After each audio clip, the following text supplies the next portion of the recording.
পায়।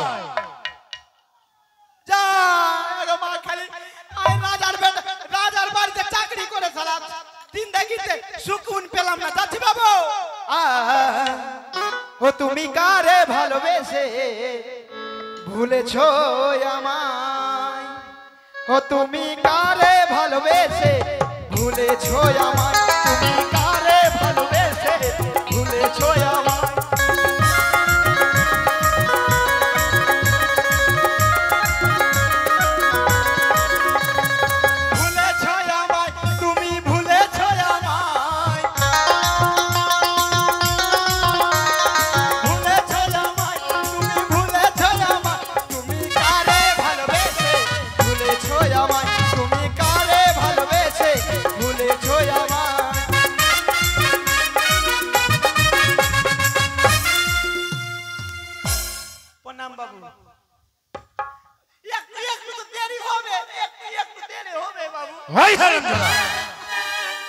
এসব কি পড়েছিস তুই? ওর সঙ্গে তো খেলছিলাম। তুই কি পড়েছিস? বাবু কথা হলো কি, সবটা ড্রেস কেচে দিয়েছি সবটা ড্রেস, ওই জন্য সবটা শুকাচ্ছে আর আমি একটা গামছা নিয়ে চলেছি। আচ্ছা তোদের শিক্ষা দীক্ষা কেমনি চলছে বল?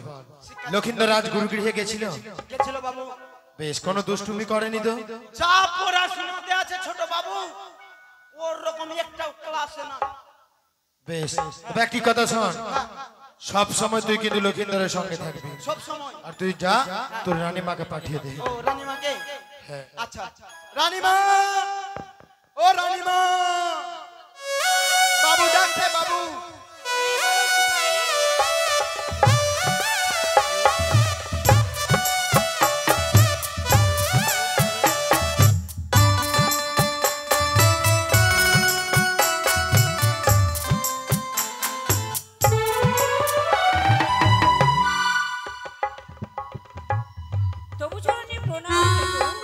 চিরসুখী হও সনকা। জানতে চাই আজ সিপাইকে দিয়ে তুমি আমায় কেন ডেকেছো গো? সনকা, আমি কেন ডেকেছি তুমি তো ভালোই জানো।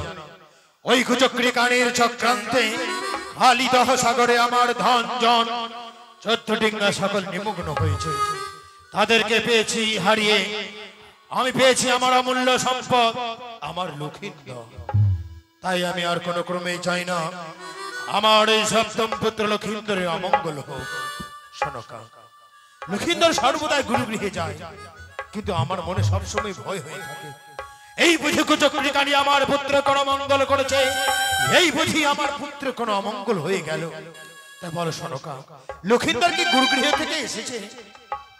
ওগো প্রভু, তুমি যখন এসে ছিলে না, ওই দক্ষিণ সিংহলে বাণিজ্যে গিয়েছিলে, আমি আমার কনিষ্ঠ সন্তানকে দায়িত্ব হিসেবে তাকে আমি পাঠশালায় সমস্ত বিদ্যায় পারদর্শী করার জন্য আমি ভর্তি করেছি।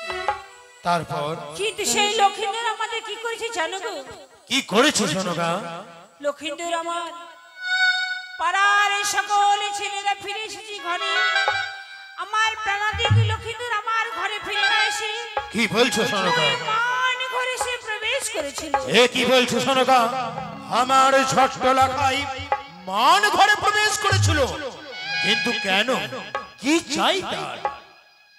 সে যে বিয়ের জন্য পাগল। এ বললো সনকা, আবার বলো। হ্যাঁ, সে যে বিয়ের জন্য অসম্ভব! জানে না। আমি বিশ্বাস করি না সনকা, আমি বিশ্বাস করি না। যে লখাইয়ের মুখমণ্ডল থেকে এখনো দুধের গন্ধ যায়নি, সেই লখাই নাকি বিবাহের কথা বলেছে। আমার বিশ্বাস হয় না সনকা। কিন্তু জানো গো, সেটা আমারও কথা বিশ্বাস হয় না। কিন্তু আমার নাবালক সন্তান, যার এখনো উপযুক্ত বয়স হয়নি, কিন্তু আছে বিয়ের জন্য, বিয়ের কথা মায়ের প্রতি এবং তার মন্ত্রী তাদের প্রতি সে যে প্রয়োগ করেছে গো।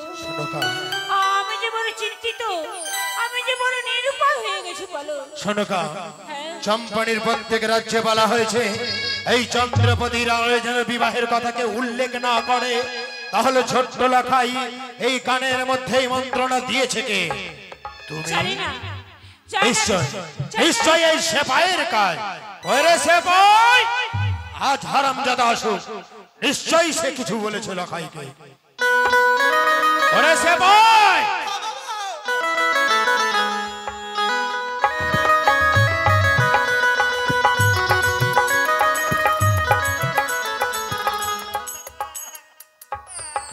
চুপ কর, চোখটা ছোট করে এদিকে আয়। আয়!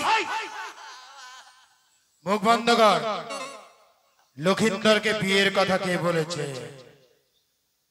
কেমনি বলবো আমি? আমি এই সব কিছু জানি না, আর বলতে বিয়ের কথা কে বলেছে? তাহলে তুই বলিস নি? না, যা লখাইকে পাঠিয়ে দে। লোকাকে বলে ছোট বাবুকে। হ্যাঁ, তাড়াতাড়ি যা। মুরগি যেতে বলছে তোকে। তাই আমি বলছিলাম গো, বলো শোনো গা। আমার কনিষ্ঠ সন্তান যতই বিয়ের জন্য পাগল হোক না কেন, তাকে কি বিয়ের কথা ভুলিয়ে রাখা যায় না গো? শোনো গা, আমি লখাইয়ের কাছে শুনতে চাই সে তোমাকে কি বলেছে। লখাই, বেশ, বাবা, এসো লখাই। তবে জন্য সত্য কোটি প্রণাম বাবা। কুশলে থেকো বাবা। লখাই, তোমার গর্ভধারিণী জননা আমাকে বলেছে তুমি নাকি গুরুগৃহে থেকে আসার সময় মান ঘরে প্রবেশ করেছিলে। মান ঘর থেকে বের হবার জন্য তুমি মায়ের সঙ্গে সত্য করেছো, এ কথা ঠিক? বলি বাবা, মা যা বলেছে সে সত্য বাবা। তাহলে কি তুমি বলেছো মাকে যে তুমি বিবাহ করতে চাও? বাবা, আমার সেই পথমাজি একই পরমা সুন্দরী আমাকে বলেছে তুমি কার পুত্র?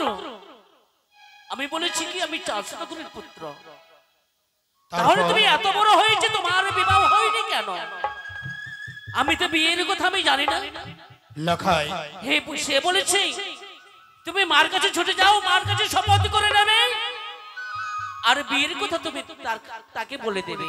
কি বললে? পথের মাঝে এক অপূর্ব সুন্দরী তোমার মনের মধ্যে বিয়ের আবেগ জাগিয়েছে।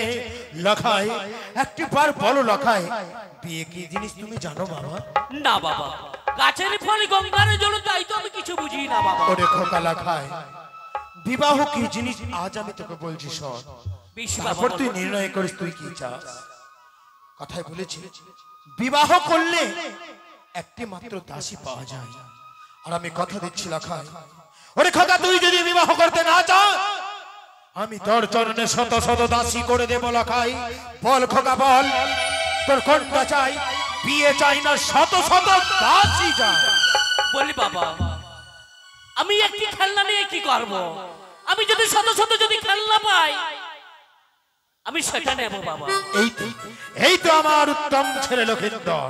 লখাই, আমি তোর চরণে শত শত খেলনা শত শত দাসী লুটিয়ে দেব। আর বিলম্ব নয় শোনতা, লখাইকে নিয়ে যাও মন্ত্রী মশাইয়ের হস্তে, বাজার থেকে যার প্রয়োজন লক্ষিন্দরের খেলনা ক্রয় করে দাও। আমি প্রতিজ্ঞা করলাম আমার সপ্তম পুত্র লক্ষিন্দরের আমি শত শত দাসী করে দেব, কিন্তু বিবাহ দেব না, দেব না, দেব না।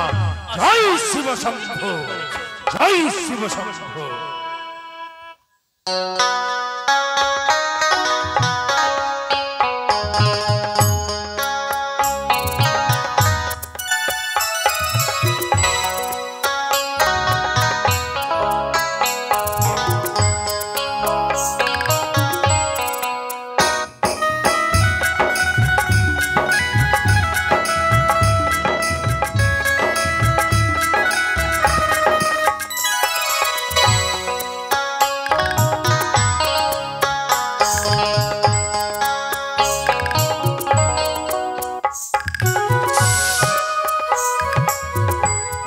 Hello hello hello ওরিয়া।